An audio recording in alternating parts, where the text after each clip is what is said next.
Baik, Bapak dan Ibu yang kami hormati, kini kita memasuki sesi panel pertama dengan tema merajut manfaat keterbukaan untuk semua. Pada sesi ini akan dipandu oleh moderator Bapak Ramzi Mulyawan dari Wikimedia Indonesia. Tanpa berlama-lama, kepada moderator kami persilakan untuk menuju ke atas panggung guna memimpin sesi pertama diskusi hari ini.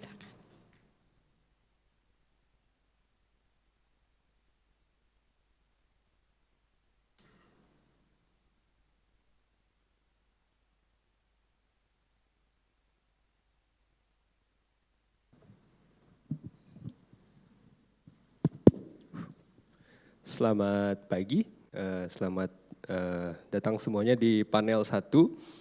Nama saya Ramzi Mulyawan dari Wikimedia Foundation, salah satu mitra dari Wikimedia Indonesia dan Koalisi Open. Pada panel hari ini saya ingin mengundang narasumber kita. Yang pertama adalah Bapak Dr. Dasapta Erwin Irawan. Beliau merupakan pengajar pada Fakultas Ilmu dan Teknologi Kebumian Institut Teknologi Bandung. Sejak 2013 beliau aktif menyebarkan ide-ide tentang sains terbuka dan ketersediaan data riset sebagai bagian dari gerakan demokratisasi pengetahuan. Mungkin Pak Erwin boleh silakan. Selanjutnya kita ada Bapak Dr. Insinyur Praitno PhD, Deputi Direktur Bidang Program pada Southeast Asia, Ministers of Education Organization, Regional Open Learning Center atau SIAMOLEC. Beliau akan fokus memiliki bahasan tentang kolaborasi pendidik dalam akses pengetahuan terbuka. Untuk Pak Praitno, dipersilakan. Selanjutnya kita punya Pak Hendro Subagio M.Eng, Direktur Repository Multimedia dan Penerbatan Ilmiah pada Badan Riset Inovasi Nasional. Fokus bahasannya akan mengenai kebijakan sains terbuka dan transparansi. Last but not least, kita punya Ibu Dr. Zulidiana Dwi Rusnalasari M.Hum. Beliau adalah pengajar pada jurusan Sastra Inggris Universitas Negeri Surabaya dan merupakan perwakilan dari Relawan Jurnal Indonesia. Beliau akan memiliki fokus bahasan mengenai lanskap open access jurnal di Indonesia. Kita berikan tepuk tangan dulu untuk para panelis kita pada hari ini. Dalam 1 jam ke depan, harapannya kita akan membahas lebih lanjut tentang manfaat gerakan keterbukaan di Indonesia dan melalui konteks open education, pendidik, sains terbuka, dan open access jurnal.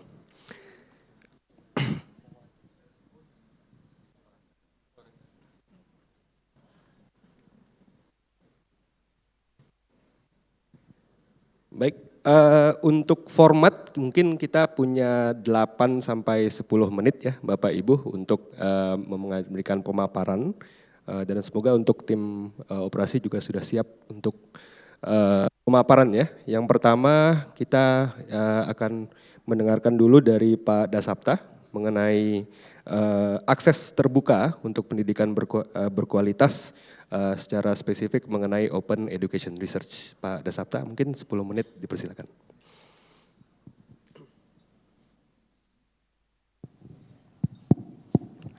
Bismillah. Assalamualaikum warahmatullahi wabarakatuh. Selamat pagi. Hari ini adalah pelajaran menggambar. Jadi saya gimana ini ya? Memang tidak muncul di sini ya? Tidak ya di sini, oke. Baik, Ibu dan Bapak, jadi hari ini saya akan menyampaikan tentang pentingnya konten terbuka untuk pendidikan yang berkualitas ya. Nah, kualitas itu intinya selain harus bagus juga orang itu harus bisa milih gitu ya. Saya ingat dulu waktu SD, SMP, SMA itu ada penerbit buku yang paling bagus kertasnya dan sekaligus paling mahal. Itu Erlangga, pernah dengar ya? Ya itu yang paling bagus kayaknya. Nah kalau sekarang rasanya bentuk buku pembelajaran yang sifatnya cetak itu ya sudah kayaknya sudah enggak kepake ya, sulit begitu ya. Karena sekarang sudah zaman apa-apa harus bisa masuk dulu ke dalam komputer supaya kita bisa menggali lebih jauh tentang kontennya begitu. Nah jadi yang namanya konten terbuka itu di dalam gambar saya ini itu bisa dilakukan oleh banyak orang begitu ya. Jadi aktornya itu ada banyak ya Ibu dan Bapak, saya di sini aja ya. Ini gambar utamanya itu ini ya. Jadi ini kenapa dalam bahasa Inggris? Memang kadang saya suka ke Inggris itu kata Bu. Ke Inggris itu sok Inggris gitu ya. Ini gambar ini sebenarnya saya bikin tanggal 16 Juni 2025, ada tanggalnya di sini. Ternyata setahun kemudian masih relevan ya. Nah ini gunanya juga nyatet Ibu dan Bapak. Jadi tolong hari ini nyatet gitu, jangan cuma nonton itu Pak ya. Jadi ini saya gambar setahun yang lalu, jadi intinya ekosistem OER atau Open Educational Resources itu macam-macam yang sudah pasti kaum pendidik ya, yang formalnya memang tugasnya itu ya. Kemudian ada pengelola perpustakaan ya. Oke, non. Ada pengelola perpustakaan di sini ya. Jadi perpustakaan itu bukan hanya jaga rak buku kalau zaman sekarang ya. Termasuk juga ada Pak Hendro Repository itu ada di sini. Kemudian ada penerbit ya, itu ada Bu Diana itu ya. Itu penerbit jurnal itu termasuk juga penerbit buku ya. Open source tech community, nah dari Mozilla ya kan ada. Jadi untuk diketahui saya juga pakai Mozilla dan turunannya. Nah, ada yang tahu browser namanya Zen? Ya. Zen itu Mozilla tapi yang tabnya bisa vertikal, bukan tidur. Ya. Itu turunan dari Mozilla. Bagi yang enggak tahu bisa coba. Itu juga gratis. Jadi di sini itu open source tech community ya. Jadi ini tuh semua boleh membagikan ya, dan mestinya bisa membagikan konten pendidikan ya. Nah, kemudian yang terbuka itu bukan hanya gampang di-download, tapi juga ke atas, Mak. Nah, ini jadi ada 5R ini. Tadi Pak Satria itu sudah menyebutkan ada FAIR ya, FAIR ya. Ya, jadi kurang lebih seperti ini. Jadi konten apapun yang kita bagikan itu kalau bisa ya harus bisa dipakai ulang gitu. Contoh Mozilla, saya balik lagi ini saya Mozilla. Mozilla itu seperti halnya Chrome itu punya turunan browser.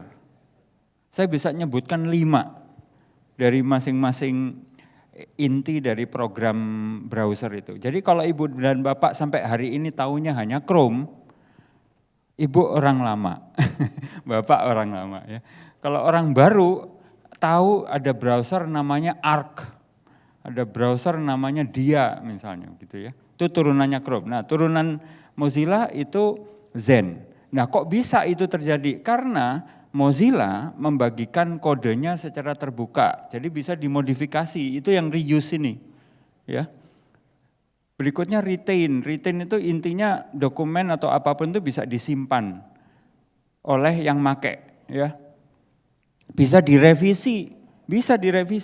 Bagi yang programmer itu pasti tahu GitHub. Ya, GitHub itu bahkan nggak perlu izin untuk mau mengcopy, mendownload, bahkan memodifikasi kodenya dengan cara bikin fork ya. Bikin cabang. Dari satu program dicabang jadi 2, dicabang jadi 3, masing-masing backgroundnya beda misalnya begitu ya. Itu bisa di-revise, remix, redistribute, bisa dibagikan ulang. Ya, anehnya di Indonesia itu lebih gampang membagikan sesuatu yang enggak ada nama penulisnya dibanding yang ada nama penulisnya. Ya, di WhatsApp group biasanya kan info yang sifatnya hoax itu enggak ada penulisnya. Tapi nyebarnya cepat. Jadi lain kali saya bagikan nggak pakai nama saya gitu. Ya, itu mungkin lebih gampang nyebarnya begitu ya. Terus judulnya dikasih judul kata-kata detik-detik. Nah, itu biasanya gampang nyebarnya. Ya. Nah, naik Pak, naik. Nah, jadi tadi saya bilang gampang di-download itu baru awal, ya. Setelahnya harus juga dikasih lisensi Ibu dan Bapak. Pertanyaan saya sekarang, apa bedanya gambar ini saya tampilkan di Wikimedia Commons dengan kalau gambar ini saya taruh hanya di Instagram, apa bedanya? Tahu Mas? Barangkali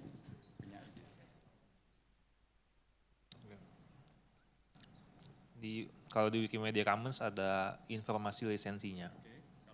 Di IG nggak ada.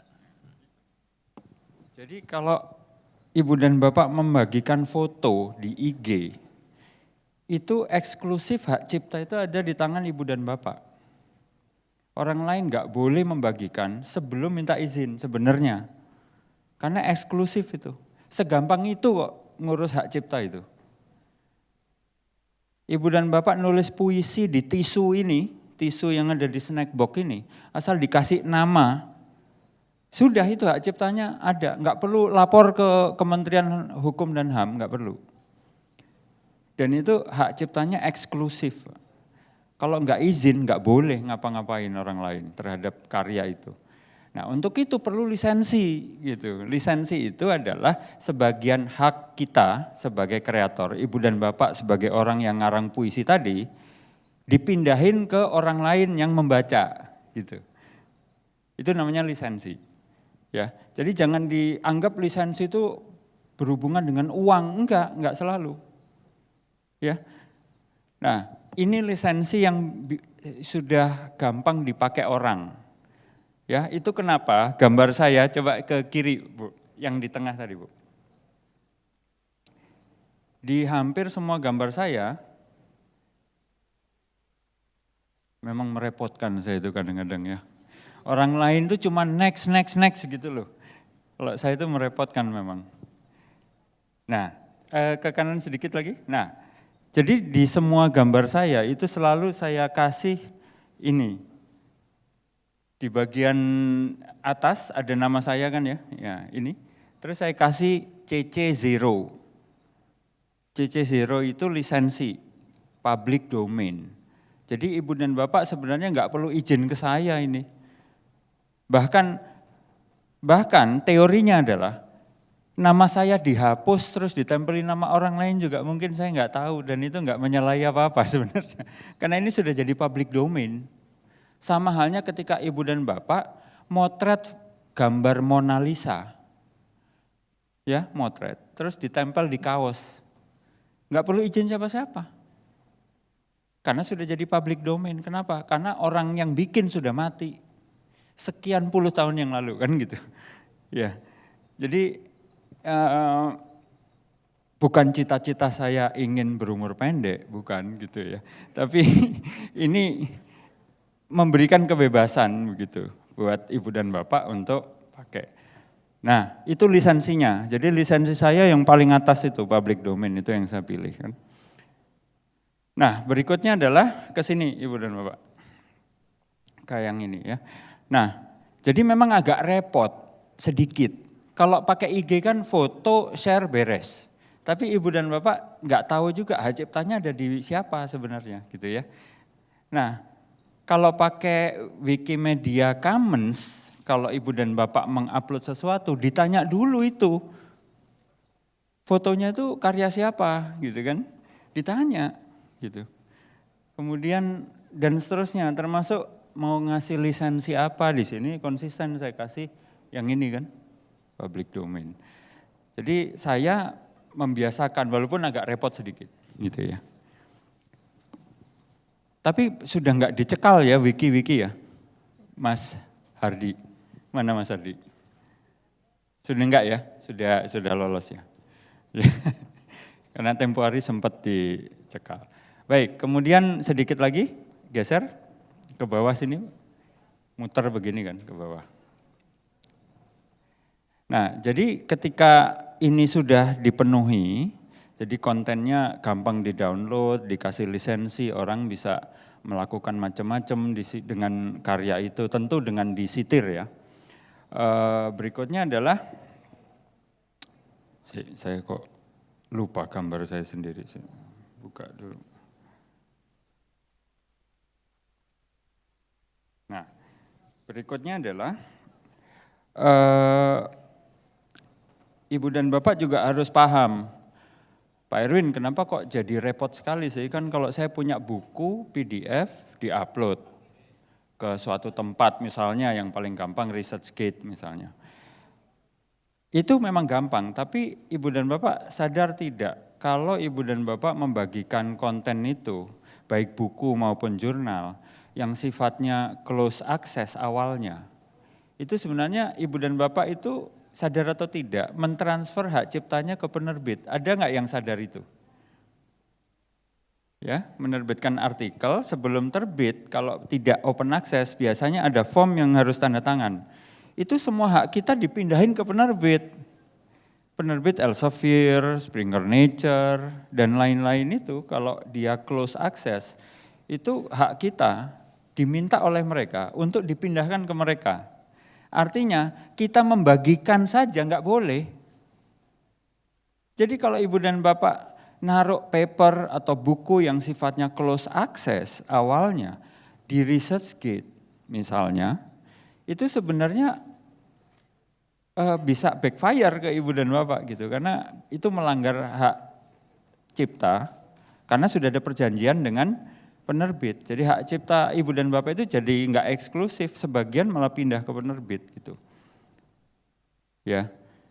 Jadi di LinkedIn itu banyak yang membagikan buku-buku PDF terbitan Springer Nature dan lain-lain. Ya kita nonton ya download aja gampang kan. Tapi sebenarnya yang membagikan itu jadi salah.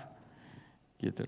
Ya, oleh karena itu makanya Ibu dan Bapak kan kalau lihat baca sesuatu ya, entah artikel di jurnal atau buku, seringkali ada tulisan permission gitu kan ya, with permission ya.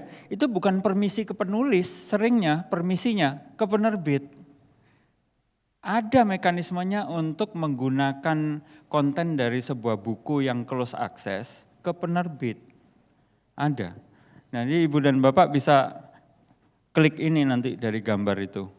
Ini ada rights, permission, dan seterusnya, itu contohnya. Jadi itu yang harus ditempuh. Nah serumit itu memang kalau kita membagikan konten close access. Walaupun PDF-nya gampang download. Ya selesai. Artinya apa? Ke sini Bu. Nah ke sini. Artinya apa? Kita juga harus punya kesadaran bahwa tadi membagikan PDF saja itu baru awal. Yang ketiga, kita kalau sebagai dosen, kalau saya sebagai dosen ya, kalau hanya mikirin indikator kinerja utama perguruan tinggi, nggak ada tulisannya itu membagikan konten akademik ya, secara open access nggak ada di sini. Ini IKU yang wajib ini nggak ada. Nah, namanya manusia kalau nggak diwajibkan kan nggak akan melakukan, ya. Nah artinya apa, yang terakhir ya kita harus membudayakan membagikan konten ini secara terbuka, secara penuh kalau bisa, selama tidak melanggar hak orang lain, bukan data sensitif, itu harus jadi kesadaran gitu ya. Jadi kalau bisa masuk surga itu di pusatnya, jangan di emperannya gitu. Nah ini mungkin salah satu modalnya, ya walaupun emperan surga ya enak ya dibanding pinggiran neraka gitu ya. Nah jadi, tapi kalau bisa di tengahnya kan gitu ya. Nah ini mungkin jadi modal Ibu dan Bapak gitu. Terima kasih atas perhatiannya. Berikutnya ditanya jawab. Terima kasih Ibu dan Bapak. Ya, terima kasih Pak Erwin. Selanjutnya mungkin kita langsung ke Pak Praitno ya dari Siamolek tentang kolaborasi pendidik dalam pengetahuan terbuka. Ada slide nanti Pak? Oh ada. Oh ya. Terima kasih Pak. Baik, terima kasih Pak Moderator. Tema kali ini kolaborasi pendidik dalam pengetahuan terbuka. Selamat pagi Bapak Ibu peserta penggiat Indonesia Open ya ibaratnya ya.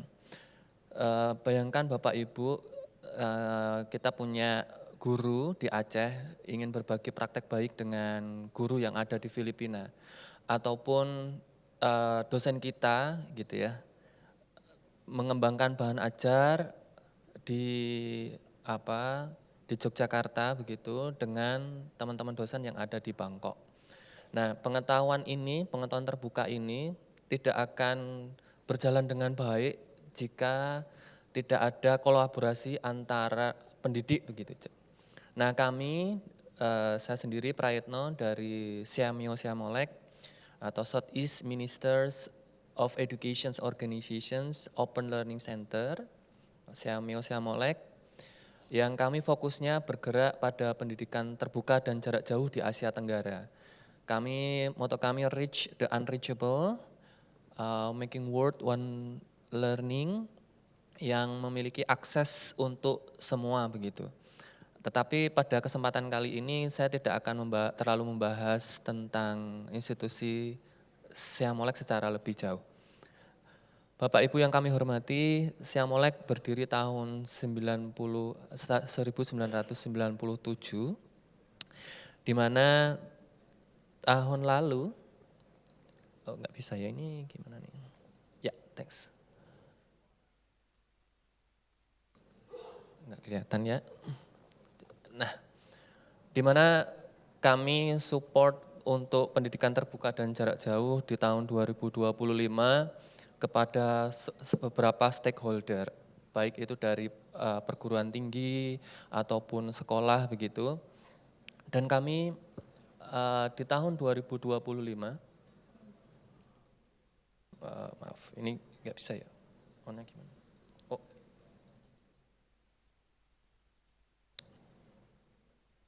Maaf.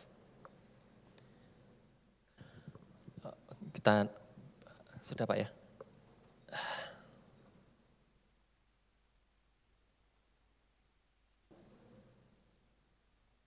Mungkin boleh dibantu. Next aja. Oh, coba lagi ya. Di mana di tahun 2025 kami mentraining hampir 12.000 peserta di Asia Tenggara, baik di Indonesia ataupun negara kawasan Asia Tenggara, karena kami ada di regional gitu ya. Nah, Bapak Ibu, kita punya banyak course dan 5 course ini ada AI on Education, kemudian Presentations and Visual Communications begitu. Dan 5 top ini yang diikuti oleh Bapak Ibu peserta begitu. Siamolek DNA kami adalah DNA kolaborasi Bapak Ibu. Kami tidak bisa melatih sebanyak ini tanpa kolaborasi dari para pendidik tentunya. Dan materi ini dikembangkan antara teman-teman Siamolek dan juga Bapak Ibu dosen ada, kemudian praktisi ada, kemudian Bapak Ibu guru di SMA, dan bahkan di SD ada. Karena ini kita ingin pengetahuan yang dibuat atau course yang dibuat memiliki implementasi yang kuat di lapangan begitu. Dan Asia Tenggara itu luas Bapak Ibu. Jadi kami tidak bisa bekerja sendiri, Siamolek tidak bisa bekerja sendiri karena Asia Tenggara terlalu luas dengan geografinya, dengan kulturnya, dengan polisinya, kebijakannya masing-masing di masing-masing region, bahkan di Indonesia pun masing-masing kota pun berbeda kebijakan.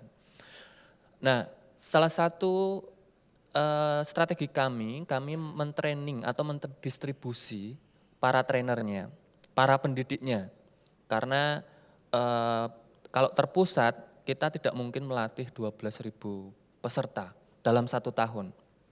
Sangat-sangat tidak mungkin.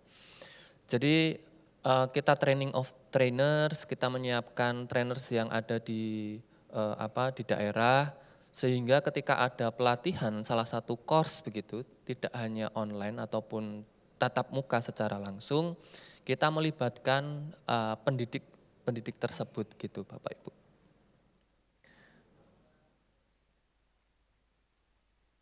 Mohon dibantu next.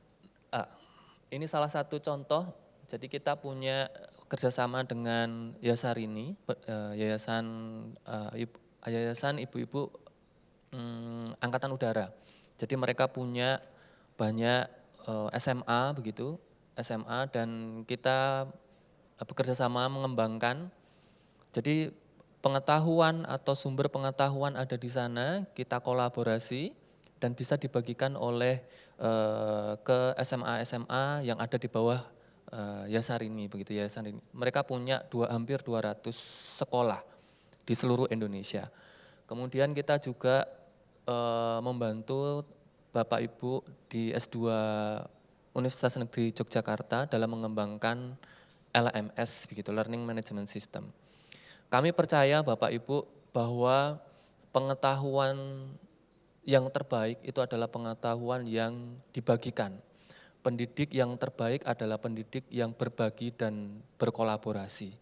Kami di Siamolek siap berkolaborasi dengan Bapak Ibu penggiat Open Indonesia, baik dalam mengembangkan course ataupun berbagi pengetahuan untuk teman-teman atau pendidik di Indonesia ataupun di Asia Tenggara. Silakan nanti Bapak Ibu bisa mengunjungi 2 course kami, 2 platform kami. Kami punya Massive Online Open Course, MOOC, jadi mooc.siamolek.org, dan kita juga punya e-training.siamolek.org. Mohon maaf bisa dikembalikan ke slide sebelumnya, lagi, maaf, ini enggak bisa. Ini dia. Kita punya 2 platform ini yang Bapak Ibu bisa kunjungi dan kita bisa berkolaborasi untuk berbagi demi kemajuan Indonesia dan Asia Tenggara. Terima kasih. Assalamualaikum warahmatullahi wabarakatuh. Terima kasih Pak Praitno. Kita lanjutkan ke Pak Hendro ya dari BRIN. Beliau akan fokus pembahasan mengenai kebijakan open science dan transparansi. Izin. Silakan. Ya, terima kasih Pak Ramzi. Udah tua, udah mulai Mas, Baik, saya diminta untuk bicara sebentar aja katanya ya, 10 menit. Jadi mudah-mudahan kalau lewat 10 menit mohon di stop saya. Baik, bisa diambilkan slide saya. Baik, ini rangkuman dari coretan saya untuk slide tahun lalu sebenarnya.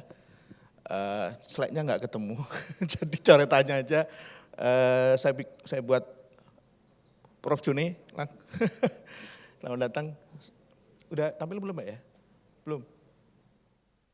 Lambat juga ya? Jadi saya menggunakan ini semacam mind map gitu ya, karena nggak bisa presentasi, crop, tampilin, crop ditaruh di Google Slide. PDF-nya kayaknya ada Mbak deh. Belum muncul ya, baik. Jadi kebijakan open science di BRIN ini menjadi kita anggap penting gitu ya. Kemudian saya dan tim ditunjuk di BRIN untuk mewakili focal point open access UNESCO. Jadi kalau teman-teman ada ada usulan, ada rekomendasi untuk perbaikan dan seterusnya terkait dengan rekomendasi Open Science UNESCO, monggo silakan ke kami untuk kami suarakan lagi. Nanti kalau diajak rapat pasti narik-narik teman yang lain, Kang Dasapta, mungkin Pak Payet, nanti kita tarik ikut untuk kolaborasi kita ngusulin bareng-bareng ke UNESCO. Baik, ini crop mind map-nya seperti ini. Next, Mbak. Jadi di BRIN itu terbentuk pada awalnya karena untuk meredakan ketegangan antar 5 lembaga riset gitu ya. Sekarang pun masih tegang gitu. Jadi karena begitu ada kegiatan riset gede misalnya contoh beberapa tahun yang lalu mobil listrik misalnya. Itu rebutan anggaran kan antara LIPI dengan BPPT. Begitu urusan sedikit ada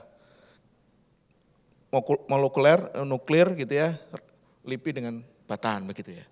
Nah untuk menyelesaikan masalah itu dilebur aja gitu ya. Supaya anggarannya istilahnya para pengusul dari Ristek Pak Dimyati atau dari LIPI dan BPPT dan seterusnya itu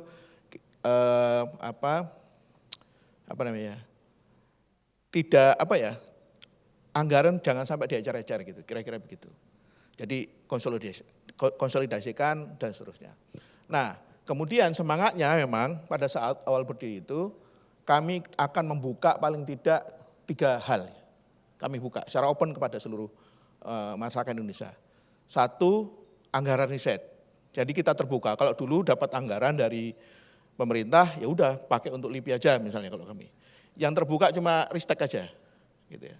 Makanya kami anggaran terbuka, siapapun di pendanaan riset ada di BRIN itu silakan, ada banyak mekanisme, silakan kalau teman-teman ingin mengusulkan kegiatan riset dan itu terbuka. Kemudian yang kedua adalah infrastruktur. Karena dulu itu infrastruktur ada mesin mahal gitu ya, belinya aja sampai 30 miliar gitu ya. Saking sayangnya itu perisetnya, profesornya, sampai teman sebelahnya aja mau pakai susah itu perizinan. Apalagi orang di luar gitu ya. Makanya itu diambil dari perisetnya, udah gak usah periset yang ambil. Langsung direktorat tertentu menguasai, mengoperasionalkan sehingga siapapun yang mau pakai silakan antri. Termasuk periset BRIN pun antri di situ. Kemudian yang ketiga adalah SDM. Teman-teman periset BRIN ini silakan diajak kolaborasi kemana aja. Itu kami buka, bahkan ke industri dan seterusnya. Nah kemudian hasil risetnya jadi tanggung jawab saya harinya. Harus dibuka juga. Next Mbak. Jadi saya bicara tadi karena banyak, makanya saya bicara open scholarly communication, nanti Mbak Diana kayaknya ya.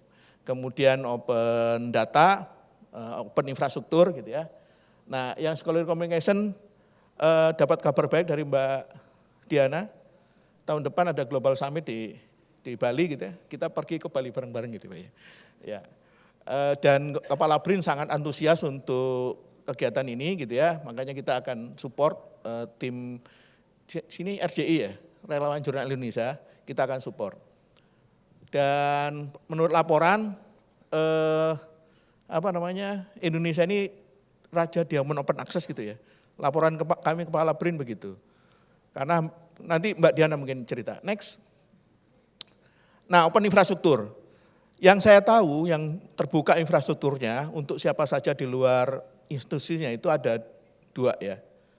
Kemendikbudristek sudah menyiapkan peta fasilitas, BRIN menyiapkan ELSA. Next. Di peta fasilitas ini Kemendikbudristek menyiapkan peta, salah satunya adalah fasilitas laboratorium gitu. Dikumpulin. Jadilah peta di sini.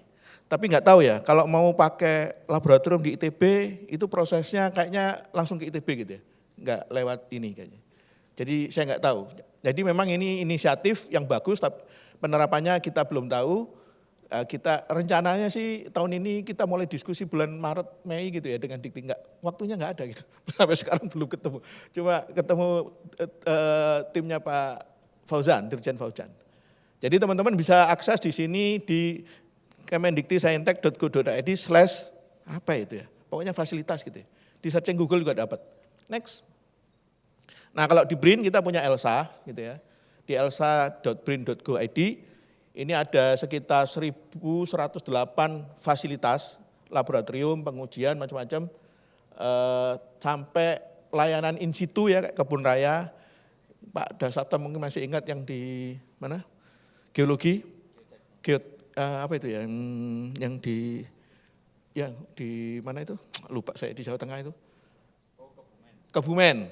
Ya, Karangsambung itu juga terbuka untuk teman-temannya Pak Dasata yang sering ya ke sana ya. Jadi kita ngumpulin batu-batuan dan seterusnya nanti bisa. Jadi in situ juga ada. Kemudian HPC service, high performance computing ada sekitar 23 layanan ya. Next. Nah kemudian open data ini yang jadi kerjaan saya sehari-hari. Di open data ini berdasarkan data r3.org tahun 2023 itu di Indonesia repository data yang terbuka hanya 3. Hanya 3. Salah satunya punya BRIN, 2-nya saya lupa gitu ya. Kalau nggak salah saya lupa, mohon maaf. Cuma 3. Jadi kalau ini jomplang ya bahasa Jawanya. Berbeda jauh. Kalau jurnal, kita itu rank rajanya gitu ya, open access. Begitu data, kalau dari 70 negara yang open data, Indonesia itu enggak ada di list itu. Indonesia masuk list others, yang lainnya. Yang lainnya itu negara-negara yang kurang dari 3. Gitu yang. Jadi kita ketinggalan jauh. Nah, di pemerintah itu ada open data pemerintah, yang lewat SDI tugasnya adalah supaya data pemerintahan tidak simpang siur. Kemiskinan ya satu sumbernya ya, single truth gitu ya. Nah kalau yang lainnya selain di SDI itu open data research, itu yang ada di BRIN. Teman-teman bisa akses next ke data BRIN.go.id. Ini data BRIN.go.id. Kita sekarang punya jumlah data first itu semacam folder ya atau project 3.298. Ini satu data first bisa misalnya unit organisasi universitas, Unpad punya, BRIN tentu saja, terus di bawahnya mungkin ada direktorat, deputi dan seterusnya. Total datasetnya ada 1.100 dataset. Dari yang 1.100 itu yang publish artinya sudah mulai dibuka ada 5% ya, 5.000-an. Masih ada puluhan belum dibuka. Dugaan kami itu risetnya belum selesai, jadi periset datang cemplungin di situ untuk di backup aja. Jadi belum sempat memproses. Dari total 100.000 dataset, jumlah filenya ada 816.000. 816.000 yang terbuka sekitar dari 816.000 itu yang terbuka filenya itu 83%. Ya. Sedangkan yang tidak dipublish masih ditutup 137.000 itu 16%. Jadi kalau lihat jumlah filenya banyak yang terbuka ya. Jadi lumayan ya, lumayan. Dan ini sekitar 300-an terabyte. Ya. Dari total kegiatan riset banyak, kita sediain sampai 2 peta, nggak habis-habis itu ya, 2 petabyte. Jadi silakan teman-teman kalau mau minta tolong backup data teman-teman risetnya di BRIN gratis gitu ya. Kami bantu untuk memperbaiki metadatanya dan seterusnya. Tapi kalau teman-teman sudah canggih metadata silakan di oprak-aprik sendiri ya. Kami cuma membantu menjaga secara prosedur ya. Kalau ada mau download data, mau buka data, izin itu kita bantu kalau ada konflik antar periset dan seterusnya. Jadi terakhir yang ingin saya sampaikan, BRIN mulai mengatur bagaimana openness gitu ya, tidak hanya masalah data, tapi juga infrastruktur dan SDM orang. Dan sebagai pengetahuan teman-teman, ini merupakan implementasi Undang-Undang Sisdiktek yang 2019. Perpresnya, rancangan perpresnya belum selesai sampai sekarang. Kemarin baru dapat feedback dari Kemendikti-Saintek, wah puluhan halaman, kita rapat maraton sampai 3-4 hari belum selesai juga untuk merespon itu. Dan kita nunggu mudah-mudahan Presidennya sekarang mau menandatangani RPerpresnya. Kalau tidak yang seperti ini tadi, open data, riset dan seterusnya, itu kekuatan hukumnya kurang kuat.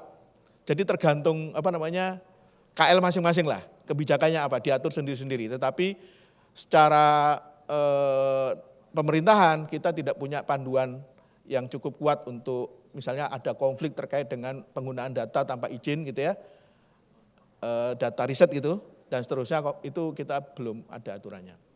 Nah mungkin jadi perjalanan kita ke open itu masih jauh untuk open science ya, masih jauh dan masih bergulir, apalagi ditambah dengan tambahan tidak hanya fair tapi care ya, di mana indigenous knowledge dari penduduk, pengetahuan indigenous dari masyarakat adat misalnya, itu juga penerapannya di Indonesia seperti apa belum jelas. Jadi ini akan jadi menarik kalau kita akan bahas nanti di waktu-waktu yang lain. Demikian dari saya, terima kasih. Assalamualaikum warahmatullahi wabarakatuh.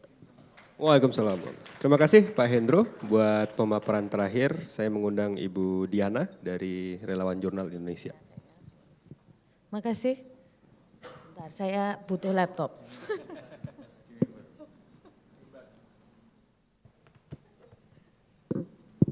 Oke, Assalamualaikum warahmatullahi wabarakatuh. Selamat pagi Bapak Ibu.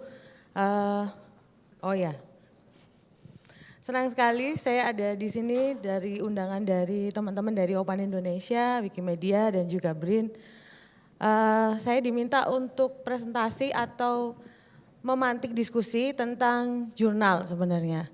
Jadi open access itu sudah pernah kami bahas di 2020, karena di 2020 itu Indonesia pertama kali menjadi yang nomor 1 punya jurnal dengan akses terbuka dari data DOAJ, Directory of Open Journal, dan itu nomor 1-nya itu sampai sekarang masih bertahan, sempat mungkin turun beberapa kali ya, yang saingkan sama Inggris, tapi di artikel yang juga terbit di The Conversation waktu itu di 2020 kami sudah membaca bahwa sebenarnya gerakan open ini sangat cocok dan sangat fit dengan culture Indonesia.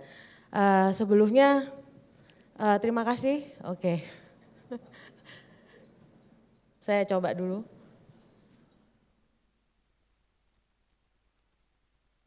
Oke, ini slide kedua ya. Oke, saya cocokkan karena saya pakai laptop biar enggak kesana kesini. Oke, praktek ini sudah menjadi warisan, bukan adopsi ya. Justru ketika kita itu menjadi penulis sebagai peneliti maupun dosen, kan kita diwajibkan untuk menulis, kemudian mempublikasikan. Dan biasanya kita memilih di jurnal-jurnal yang ada di Indonesia. Dan di jurnal-jurnal di Indonesia ini sebenarnya sudah mempraktikkan Diamond Open Access, nirlaba tanpa biaya penulis maupun pembaca jauh sebelum dunia itu menamai. Dunia itu mau menamai Diamond Open Access itu baru sekitar 3-4 tahun yang lalu. Tapi kita sudah jadi juara di 2020. Artinya tugas kita di sini sebagai peneliti, kita nggak perlu mengejar model orang lain, cuman beda nama aja. Kita bisa merawat dan menemu kembali. Mohon maaf untuk yang bahasa Indonesia, mungkin bahasa saya tidak begitu bagus. Menemu kembali model kita sendiri. Oke, bisa next. Nah, ketika Indonesia menjadi pemimpin dunia, saat ini data 2025, jadi mungkin nanti akan ada update di 2026, peringkat Indonesia itu yang terindeks di DOAJ itu sampai dengan 2473. Artinya jumlahnya sangat banyak dan kurang lebih 11,5% dari seluruh jurnal open access. Kita di atasnya Inggris, di atasnya Brasil, dan di atasnya Amerika Serikat. Next. Oke. Diamond Open Access sebelum punya nama di Indonesia, itu kita mengelola jurnal, jadi para senior-senior kita mengelola jurnal itu di kampus-kampus, di lembaga-lembaga riset, di pemerintahan, dan peer review-nya sukarela. Bahkan dulu penulis itu mendapatkan insentif dari menulis hasil risetnya. Kemudian ketika 2015 kita punya titik balik karena ada surat edaran yang sakti itu ya. Sampai sekarang masih dijadikan dasar dari semua aturan di kampus-kampus ya. Ada migrasi dari jurnal kemudian yang cetak kemudian kita secara masif itu ke OJS. Saya ingat waktu itu saya baru dosen yang masih cupu. Jadi kalau baca jurnal, kalau akreditasi masih yang cetak-cetak itu masih ada zaman itu ya. Terus kemudian adanya OJS yang juga open access dan open source sehingga semua bisa install dengan free, semua install dan semua belajar secara masif. Cuman waktu itu ada pelatihan yang resmi cuman harganya lumayan tinggi. Nah disitulah kemudian di 2016 kami lahir. Jadi relawan Jurnal Indonesia lahir karena kami nggak punya modal waktu itu. Jadi kami menyelenggarakan pelatihan-pelatihan yang kami kumpulkan dari orang-orang yang sedikit-sedikit pengetahuannya. Jadi misalnya ada Kang Busro, dia bisa IT sedikit, terus kemudian ada Pak Andri Kesmawan waktu itu dia bisa tata kelola sedikit, terus kemudian ada Pak Andri Paranolo dari UAD juga. Dan kemudian orang-orang ini berkumpul terus membagikan. Dan konsep ini sudah berkembang sampai sekarang, yang kemana kemudian kami menjadi salah satu NGO yang melatih tata kelola jurnal secara sukarela.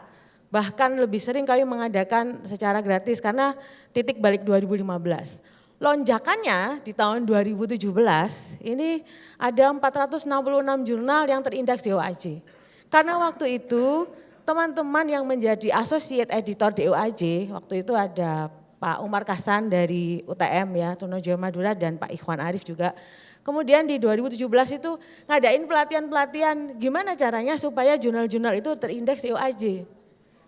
Padahal sudah open access, oke, tapi harus memenuhi syarat-syarat tertentu dan form-form tertentu yang harus diisi. Hanya kami melakukan pelatihan-pelatihan dan 2017 lonjakan itu terasa.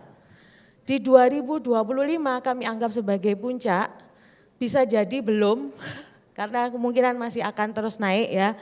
Dan Indonesia menjadi peringkat 1 DOAJ dengan 2.473 jurnal. Artinya jumlah ini cukup banyak dan cukup bombastis ya. Model nirlaba yang tanpa biaya ini adalah Diamond Open Access. Jadi kata-kata Diamond Open Access ini baru muncul setelah kita menjadi produsen jurnal dengan akses terbuka. Oke, baik, next. Kemudian ada paradoksnya yang muncul. Ini nanti kita akan diskusi lebih banyak ya, karena di sini saya nggak mau lama-lama. Kita punya yang banyak, tapi mutunya gimana? Nah, 4,3% yang terindeks DOAJ itu ada 1.004 jurnal itu. Kemudian ketika dikerucutkan lagi, kalau memang kita fokusnya pada kualitas karena kita punya merek yang selalu di-endorse oleh pemerintah adalah Scopus Index Journal, itu ternyata dari sekian banyak itu hanya 0,6%. Dan kemudian yang terindeks Web of Science itu hanya 0,1%. Ini kalau kita berkaca pada indeksasi yang lebih mapan ya. Ini kalau kacanya dari luar begitu ya, lebih mapan. Oke, next. Kemudian, terbuka tapi mahal. Ini fenomena yang ada di dunia saat ini. Jurnal-jurnal yang dianggap punya reputasi tinggi, punya keterbukaan, dia open access, tapi APC-nya dibebankan ke peneliti. Jadi rata-rata itu $2.600 atau 50 sampai 150 juta. Dan ini di RAB kalau kita laporan penelitian itu tidak ada pagunya. Jadi kalau ATK harus nggak boleh lebih 20%. Tapi kalau APC itu bahkan bisa lebih dari 80% dari total biaya riset. Ini kan jadi PR ya. Saya nggak mau bilang gimana-gimana, tapi di situ saya kasih keterangan ini kayak lingkaran setan. Jurnal DOAJ ber-APC rendah justru sering tidak memenuhi kriteria bereputasi. Karena yang bereputasi ini kemudian mahal sehingga regulasi itu akhirnya kami sebagai peneliti ternyata harus merelakan uang penelitian itu untuk APC karena kita mengejar jurnal bereputasi yang diakui oleh asesor-asesor kita di sana, di atas sana. Oke, next. Oke, next adalah tentang aturan main yang membentuk ekosistem. Tadi sudah disinggung Pak Hendro juga tentang Sisnas Iptek tahun 2019. Payung hukumnya sudah ada. Kemudian aturan main yang berikutnya adalah Arjuna. Akreditasi jurnal nasional yang saat ini ada 6 peringkat dan kemarin sudah disosialisasikan bahwa akan menjadi hanya 4 peringkat. Tapi aturannya belum dikeluarkan, jadi kita percaya yang sudah keluar aja dulu 6 peringkat. Dari sini kemudian ada juga jurnal-jurnal yang lembaga-lembaga seperti BRIN yang mengeluarkan blacklist atau whitelist. Teman-teman mungkin paham maksud saya ya. Jadi kalau ada black pasti ada white. Jadi ada jurnal-jurnal yang kemarin juga ada aturan, nggak boleh di jurnal ini, nggak boleh di jurnal ini. Dan semua punya aturan sendiri-sendiri dan berubah-ubah, fleksibel sekali. Sehingga kita tidak bisa meminta kepastian hukum. Oke, berarti cara main kita dong yang harus kita ubah. Gimana supaya kita tidak harus melulu fokus pada apa yang black dan apa yang white. Kita fokus pada misalnya pada keterbukaan, pada integritas dan lain-lain. Nah di jurnal seperti yang tadi juga dipresentasikan, kami juga berusaha mengencourage teman-teman pengelola jurnal untuk juga menghargai atau mengencourage peneliti dan author atau penulis untuk submit tidak hanya draft artikelnya, tapi juga datanya. Jadi kalau upload atau submit di jurnal itu ada draft, ada kemudian supplementary files. Nah, supplementary files ini jarang sekali di OT-OT. Padahal kalau misalnya publish di jurnal yang mengedepankan integritas, biasanya dia akan bertanya, datanya apakah ada yang boleh di-share, sehingga bisa di-reuse oleh peneliti berikutnya. Karena data-data, kalau di bidang saya adalah humaniora ya, jadi data-datanya jarang ada ethical problem karena data-datanya adalah teks, movies dan sebagainya. Mungkin yang punya data-data yang berkaitan dengan ethical clearance itu bisa juga ada yang terbuka, ada yang di anonimitas dan sebagainya. Yang penting datanya itu bisa di-reuse oleh peneliti berikutnya. Nah, inilah yang kemudian aturan main yang akan kita obrolkan nanti. Teman-teman saya harap juga bisa ikut memberikan input. Saya harap dari konferensi ini nanti ada policy brief yang diterbitkan, ada artikel media massa yang diterbitkan, ada mungkin artikel ilmiah yang juga diterbitkan. Karena di RJI juga ada satu jurnal yang membahas tentang publikasi dan ekosistem publikasi di mana-mana ya, termasuk di Indonesia. Oke, next. Kemudian ada angin global, ini saya terjemahannya agak ini ya, karena bingung saya, arah global apa angin ya. Kemarin tuh ketika membuat slide tuh, slide-nya agak ke Inggris gitu, supaya lebih Indonesia, saya Indonesiakan. Jadi ketika Diamond Open Access ini kemudian diluncurkan oleh UNESCO, dan yang pertama dulu kalau nggak salah di Meksiko dilaksanakan Diamond Open Access Global Summit yang pertama, yang kedua di Afrika Selatan, dan besok di 2027 ada di Bali, mungkin di akhir tahun ya. Di Bali ini yang ketiga Diamond Open Access untuk Global Summit-nya. Jadi itu selama 1 pekan kita ngobrolin tentang open access. Yang mana itu kaitannya dengan publikasi ilmiah. Nah, arah global atau angin global ini sebenarnya sangat cocok dengan kita. Kita jadi jadi kita lihat ya gitu doang. Oke, sama gitu kan. Jadi ada Diamond Open Access, ada Plan S ya. Dan ada Global South dan metrik yang adil. Nah, ini metrik-metrik ini masih belum banyak dikenal di Indonesia. Tapi pelan-pelan kita akan mengenalkan banyak metrik-metrik ini supaya enggak fokusnya para asesor di atas kita itu hanya di Scopus saja ya. Oke, bisa kita lanjutkan. Ini sedikit saja bahwa kami hanya sebagai penggerak untuk membantu teman-teman pengelola jurnal untuk lebih maju dan baik dalam tata kelola. Untuk urusan substansi dan lain-lain kadang-kadang kita singgung, tapi lebih banyak kita hanya fokus pada tata kelola. Jadi ada lapisan teknisnya, karena kami adalah partner official dari PKP. PKP itu ada yang bikin OJS ya. OJS adalah platform yang digunakan oleh hampir semua jurnal di Indonesia karena free. Dan kami jadi jalur ketiga itu maksudnya kita itu hanya alternatif.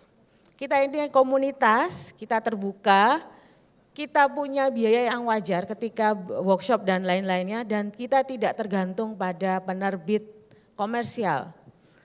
Justru teman-teman yang punya penerbitan komersial itu ikutan ke kami.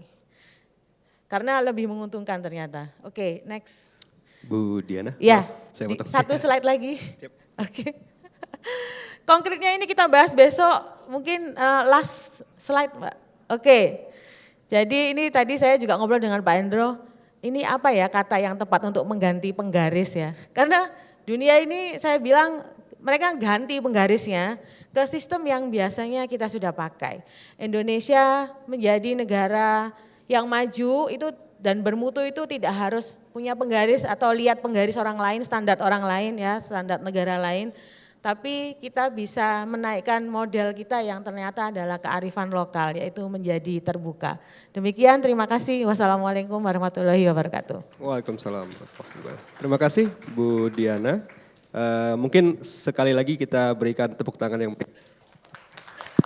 panelis kita yang luar biasa hari ini. Kita ada sekitar 15 menit mungkin untuk tanya jawab dari audiens.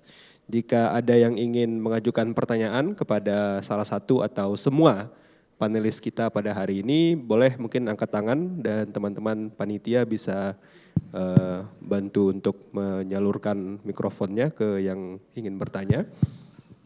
Mungkin sebutkan nama, afiliasi atau organisasi dan pertanyaan ditujukan kepada panelis yang mana atau semua panelis.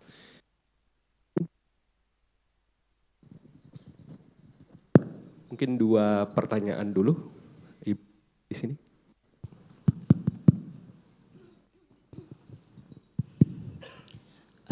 Terima kasih atas kesempatannya. Mohon maaf sebelumnya, saya Nurama Hidayati dari Pusat Riset Teknologi Keselamatan, Meteorologi, dan Mutu Nuklir.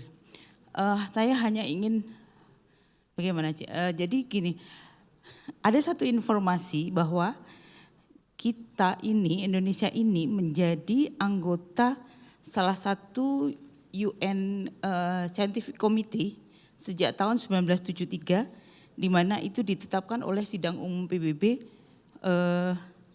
di 14 Desember 1973. Nah, komite saintifik ini bertugas untuk mengkaji sumber dan efek radiasi, dan itu sudah ada di Batan dari zaman dulu, kemudian sampai sekarang berpindah menjadi BRIN, dan itu posisinya ada di ORTN. Terkait dengan hal ini, karena ini kaitannya dengan saintifik gitu ya.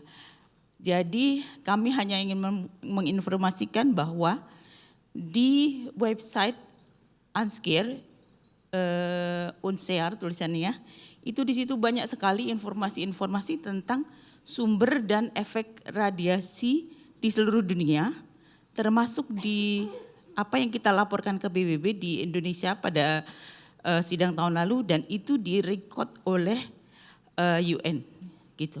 Ini aja sebagai informasi tambahan, barang saya tidak tahu ini nanti mengarah kemana, tapi tujuan saya datang ke sini ada misi dari Bapak Kepala Pusat kami yang kebetulan hari ini tidak bisa hadir karena ada tugas lain. Begitu, terima kasih Pak. Ya, terima kasih Bu. Ada pertanyaan mungkin atau itu saja? Sementara tidak, saya hanya menginformasikan karena ini relasinya itu dengan, karena ini saintifik di Indonesia, tapi saya yakin bahwa di Indonesia sendiri Unsear ini tidak dikenal gitu. Karena kita bukan seperti UNESCO yang punya mungkin kantor di Indonesia, jadi kita hanya sebagai anggota komite saintifik, tapi ini sudah dari 1973 gitu, dan saya yakin masyarakat belum banyak yang tahu, walaupun kalau direkod setiap kegiatan terkait Unsear itu kita laporkan ke BRIN, di mana kita sebenarnya di bawah Deputi Kebijakan Pembangunan untuk kegiatannya. Terima kasih Pak.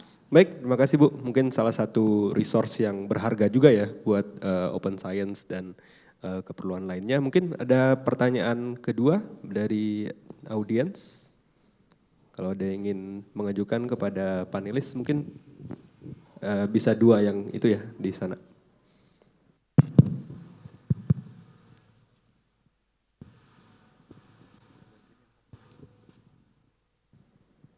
Ya, Mas yang baju merah dan ya.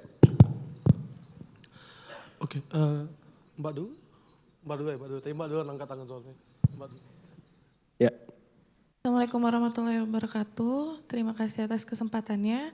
Saya Zahra dari Perpustakaan Nasional. Sebenarnya ingin bertanya aja, kan kalau misalnya dari tadi kita semua para pembicara membicarakan tentang open access segala macam gitu. Tapi pada kenyataannya di Perpustakaan Nasional sendiri pun kami sebenarnya mempunyai banyak fasilitas gitu. Namun kalau saya pribadi sebagai pustakawan melihat banyak kalau misalnya dari teman-teman saya yang butuh data ternyata tidak menggunakan data dari Perpustakaan Nasional. Contohnya salah satunya kami kan sebenarnya juga lembaga negara, dan mungkin dari BRIN terhubung dari pertanyaan Ibu yang tadi hampir sama sih sebenarnya. Kalau dari BRIN sendiri mungkin ataupun dari Bapak Ibu pembicara yang lain, masing-masing di lembaganya apa sih kiatnya misalnya untuk supaya tuh open access tapi supaya benar-benar masyarakat umum tuh tahu gitu apa yang kita punya, apalagi kan ini pakai anggaran negara gitu ya, karena di berbagai kegiatan saya juga sering menemukan menanyakan hal yang sama gitu, tapi kurang menjawab bahwa misalnya dari Kemen PPA atau antar lembaga negara tuh ya kita belum ada koordinasi yang benar-benar bagus buat memanfaatkan apa yang kita anggarkan. Jangan sampai sepertinya kita masing-masing punya anggaran sendiri, kita up sendiri, cuma koordinasi antar lembaga pun tidak ada, dan masyarakat akhirnya juga kalau yang nggak berfokus misalnya ke BRIN, ya mereka nggak akan tahu gitu apa yang dipunya BRIN. Mungkin seperti itu pertanyaan saya. Assalamualaikum warahmatullahi wabarakatuh. Waalaikumsalam. Makasih, berarti buat semua panelis mungkin ya bisa dijawab. Kita ke Mas yang Langsung. itu dulu langsung, nanti kita tanyakan ke panelis. Oke, Silakan. selamat siang. Nama saya Kiki.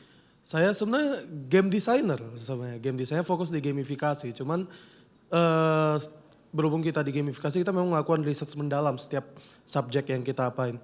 Nah, saya sebenarnya cukup awam mungkin dibandingkan yang lain. Cuman ada masalah di mana menurut saya untuk masalah open data gini, banyak orang yang bahkan nggak tahu mulai dari mana. Kayak saya cari data di mana kurang tahu kadang. Kurang edukasi di bagian situ. Kira-kira kalau misalnya dari para panelis, mungkin lebih ke Pak Hendro kali ya. Itu kayak gimana? Apakah mungkin ada dari BRIN atau dari mana gitu yang ngedukasi gitu, akses data itu gimana sih kayak gitu. Kita soalnya bahkan akses datanya bingung gitu. Nah itu yang pertama. Yang kedua tentang AI sebenarnya. Ini agak saya lihat di beberapa, ada anak magang kami, beberapa kami lihat kayak nyari data sekarang pakai AI. Sementara AI sendiri banyak halusinasi. Ending-endingnya data yang halusinasi itu malah mereka publish yang bikin halusinasinya makin besar. Itu ada preventif nggak untuk itu? Thank you. Baik, terima kasih. Mungkin dari panelis, Pak Erwin, Pak Praitno, Pak Hendro, atau Bu Diana, kiat-kiat ya agar open access itu diketahui masyarakat luas dari Mbak Zahra dan Mas Kiki, dan juga bagaimana pengaruh dari artificial intelligence ya berarti ya dalam scraping itu. Mungkin ada yang ingin memberikan tanggapan dulu? Pak Erwin, silakan. Ya. Baik, makasih. Jadi mulai dari yang terakhir dulu. Mas Fikri bukan namanya? Kiki. Baik. Mulai dari mana? Dari mesin pencari, Pak. Ya, karena sekarang lebih cepat nanya ke mana mesin pencari dibanding nanya orang, ya. Cuman mesin pencari sendiri sekarang sudah tadi yang terkontaminasi AI kan ya. Jadi memang perlu di recheck, Pak. Ya, dari sisi pengguna mulainya dari mana? Dari Google. Dari mesin pencari apapun, mau pakai Bing atau mau pakai apa saja, yang penting memang dari situ mulainya, nggak ada cara lain sekarang. Mau lewat Google Scholar, mau lewat layanan-layanan, kan sebenarnya banyak mesin pencari yang akademik ya, banyak, bukan hanya Google Mas. Bisa apa, Research Rabbit, Connected Papers, Semantic Scholar, banyak sekarang, dan itu gratis. Tapi dari sisi pembuat data memang jadi punya beban. Gimana supaya kalau di Google keluar kan begitu. Ya. Nah, itu. Jadi tanggung jawabnya itu aja kalau dari peneliti, gimana caranya di Google keluar. Tanpa harus nunggu terbit di artikel, Pak, di jurnal. Kalau sudah terbit di tempat Bu Diana pasti tergoogle. Tapi kan perlu waktu. Ya kan? Nah, gimana caranya cepat tergoogle-nya? Nah, kalau saya sarankan ya lewat blog post saja. Apa? Mau lewat blog post pribadi atau institusi, taruh saja di situ datanya. Ya, cuman kita juga punya musuh, yaitu apa? Turnitin. Memang ada saja Pak kendalanya gitu. Jadi ada ketakutan dari peneliti untuk mempublish sesuatu selain di jurnal, karena takutnya sama detektor plagiarisme itu. Ya, musuhnya bukan apa-apa, ya itu lagi, Turnitin itu. Ya, yang mana sebenarnya bisa dilawan. Ya. Nah, akibatnya apa? Akibatnya ke Bu Zahra ya. Bagaimana koordinasinya? Jadi koordinasi itu bisa dimulai dari tadi Bu Zahra. Gimana caranya agar data di Pak Hendro, data di kampus, di tempat saya misalnya itu bisa tergoogle. Itu mulainya. Nah, sebenarnya juga sudah tergoogle, contoh yang di kampus-kampus. Repositori kampus itu tergoogle dengan gampang sebenarnya. Salah satu yang paling sering muncul itu adalah Undip. Bukan ITB Pak, bukan, Undip. Itu tergoogle-nya lebih sering muncul. Ya, di Undip. Nah, bagaimana caranya data-data yang dari skripsi itu pun ya tersedia tabelnya gitu. Ya tadi kan katanya sulit nyari data begitu. Ya bagaimana agar datanya itu bukan hanya di PDF, datanya itu di Excel. Ya. Nah bagaimana koordinasi antar lembaga, ya itu bisa disederhanakan dengan cara tadi, kalau semuanya bisa tergoogle, bisa ditemukan oleh mesin pencari, ya koordinasinya itu jadi menurut saya ya sebagai dosen biasa ya lebih gampang menurut saya begitu. Ya. Dan lagi-lagi kenapa kampus seperti di tempat saya tidak menayangkan tabel data? Takut lagi sama Turnitin itu. Mungkin nanti kalau saya sudah jadi rektor gitu ya. Sudah ganti rektor berapa kali sampai ada yang jadi menteri juga enggak berubah ya. Ya, nanti akan selesai sendiri biasanya. Mungkin nyambung lagi dengan Bu Nur Hidayati ya. Nah, begini Bu, masalah data yang divisualisasikan itu juga bisa jadi satu cara untuk menarik ini tadi supaya bisa ditemukan orang begitu. Jadi misalnya kalau di tempat saya ada data muka air tanah misalnya. Nah itu ada banyak penelitian di kampus, ada tabelnya, muka air tanah itu diukur, tapi nggak pernah muncul kan. Nah, salah satu lembaga yang memunculkan itu selain ESDM, kalau di tempat saya ada namanya Balai Konservasi Air Tanah misalnya. Nah itu bikin dashboard, ada petanya, ada angkanya dan seterusnya, itu bisa ditampilkan juga Bu. Gitu. Dan itu tergoogle itu, oleh mesin pencari bisa. Cuman ya harus ini ya perlu upaya lah begitu untuk bikin programnya kecil begitu ya. Nah inisiatif begitu-begitu itu kalau dimulai dari bawah tanpa harus disuruh sama bosnya itu bagus gitu ya. Oke. Terima kasih. Sip. Terus tadi ada tanggapan mungkin sedikit. Tes ya. Terima kasih Bu Nur Hidayati, Bu Zahra, Mas Kiki ya. Ini jadi terkait pertanyaan Mas Kiki ya, mulai dari mana gitu ya untuk nyari data, dan Mbak Zahra baru dibisikin Mbak Diana nih, Mas Kiki itu gimana cara nyari datanya, Mbak Zahra punya datanya gimana diketahui orang kan, sebenarnya duduknya udah deket itu udah bagus, tinggal komunikasi gitu ya. Tadi sudah di resepnya udah disampaikan Kang Dasapta tadi, sebagai pemilik produsen data, pemilik repository seperti Perpusnas, BRIN gitu ya. Memang kita harus punya upaya luar biasa supaya informasi yang ada di kita itu bisa diindeks sama Google. Ada banyak tekniknya, SEO dan sebagainya. Itu secara teknikal ya. Yang kedua, di setiap saat kita perlu sampaikan juga ya, seperti hari ini saya jualan data BRIN Go ID itu ya sebenarnya.